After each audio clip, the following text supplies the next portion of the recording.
आज हम आपको बताने वाले हैं कि भगवान शिव किसान क्यों बने। एक बार भगवान शंकर पृथ्वीवासियों पर कुपित हो गए और माता पार्वती को साक्षी मानकर संकल्प किया कि जब तक पृथ्वीवासी नहीं सुधरेंगे तब तक वे शंख नहीं बजाएंगे।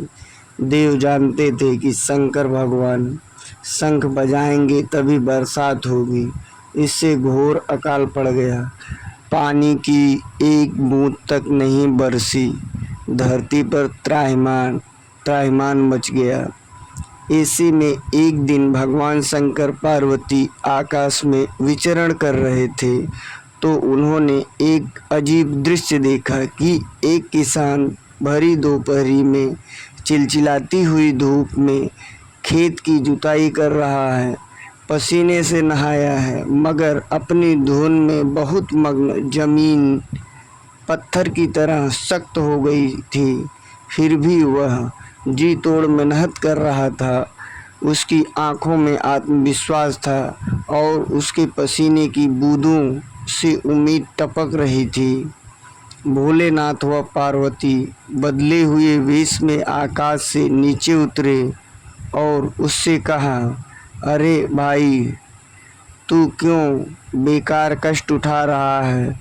सूखी बंजर धरती में केवल पसीने बहाने से ही खेती नहीं होती। किसान ने हल चलाते चलाते ही जवाब दिया, हाँ बिल्कुल ठीक कह रहे हैं श्रीमान, मगर हल चलने का गुण भूल न जाऊं, इसलिए मैं हर साल पूरी लगन के साथ जुताई करता हूँ।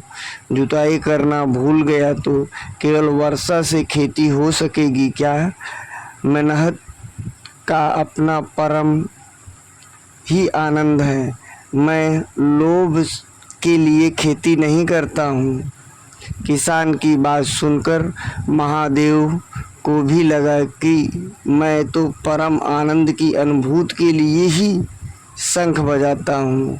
मुझे भी शंख बजाए 1 बरस बीत गए हैं, कहीं शंख बजाना भूल तो नहीं गया। उन्होंने तुरंत अपनी झोली से शंख निकाला और जोर से फूंका। चारों ओर बादल की घटाएं घूमड़ पड़ी, बिजली चमकने लगी और जोरदार बारिश होने लगी।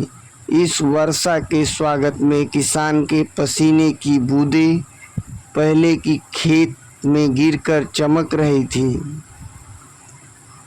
इसलिए हमारा जो काम है हमें करना चाहिए और किसी भी प्रकार की लालच नहीं करनी चाहिए।